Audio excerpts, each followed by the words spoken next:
Perkenalkan, nama saya Indah Roring, mahasiswa semester 5 di Universitas Pembangunan Indonesia Manado. Saat ini saya akan menjelaskan secara singkat mengenai penyuluhan pertanian. Penyuluhan pertanian adalah suatu upaya untuk tercapainya iklim yang kondusif guna membantu petani beserta keluarga agar dapat berkembang menjadi dinamis serta mampu untuk memperbaiki kehidupannya dan penghidupannya dengan kekuatannya sendiri dan pada akhirnya mampu menolong dirinya sendiri. Soeharto selanjutnya dikatakan oleh Salim bahwa penyuluhan pertanian adalah upaya pemberdayaan petani dan keluarganya beserta masyarakat. Pelaku agribisnis melakukan kegiatan pendidikan non-formal di bidang pertanian agar mampu menolong dirinya sendiri baik di bidang ekonomi, sosial maupun politik, sehingga meningkatkan pendapatan dan kesejahteraan mereka dapat dicapai. Pengertian penyuluhan dalam arti umum adalah ilmu sosial yang mempelajari sistem dan proses perubahan pada individu serta masyarakat agar dapat terwujud perubahan yang lebih baik sesuai dengan yang diharapkan. Penyuluhan dapat dipandang sebagai suatu bentuk pendidikan untuk orang dewasa. Dalam bukunya A.W. van den Van 1999 dituliskan bahwa penyuluhan merupakan keterlibatan seseorang untuk melakukan komunikasi informasi secara sadar dengan tujuan membantu sesamanya memberikan pendapat sehingga bias membuat keputusan yang benar.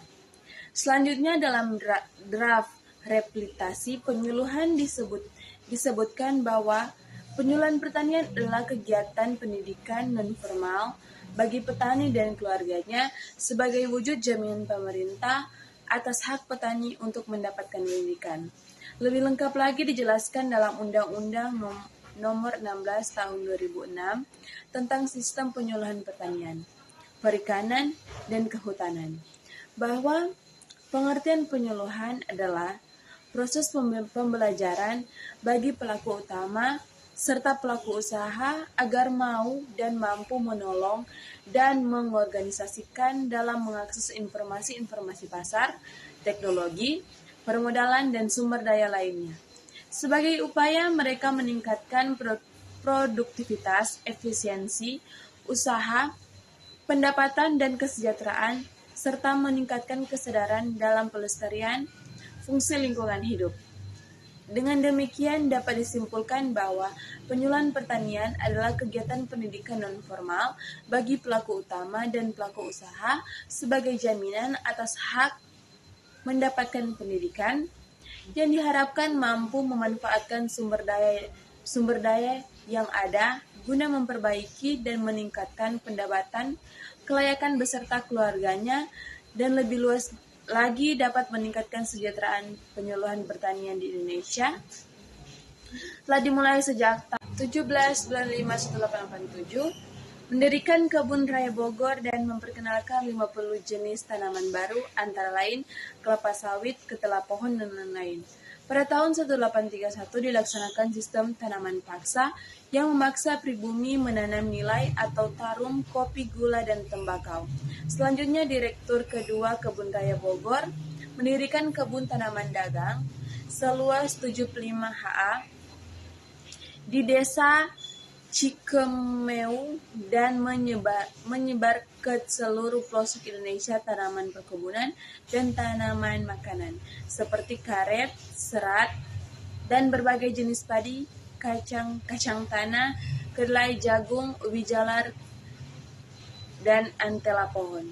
Kesimpulan yang dapat saya ambil adalah penyuluhan pertanian adalah upaya pemberdayaan petani dan keluarganya beserta masyarakat pelaku agribisnis melalui kegiatan pendidikan non-formal di bidang pertanian agar mampu menolong dirinya sendiri baik di bidang ekonomi, sosial maupun politik sehingga meningkatkan pendapatan dan kesejahteraan mereka dapat dicapai. Pengertian penyuluhan dalam arti umum adalah ilmu sosial yang mempelajari sistem dan proses penyuluhan pada individu serta agar masyarakat dapat terwujud perubahan yang lebih baik sesuai dengan yang diharapkan. Sejarah penyuluhan yang pertama, penyuluhan pada zaman Belanda tahun 1905 sampai dengan 1942. Yang kedua, penyuluhan zaman Jepang tahun 1942 sampai 1945.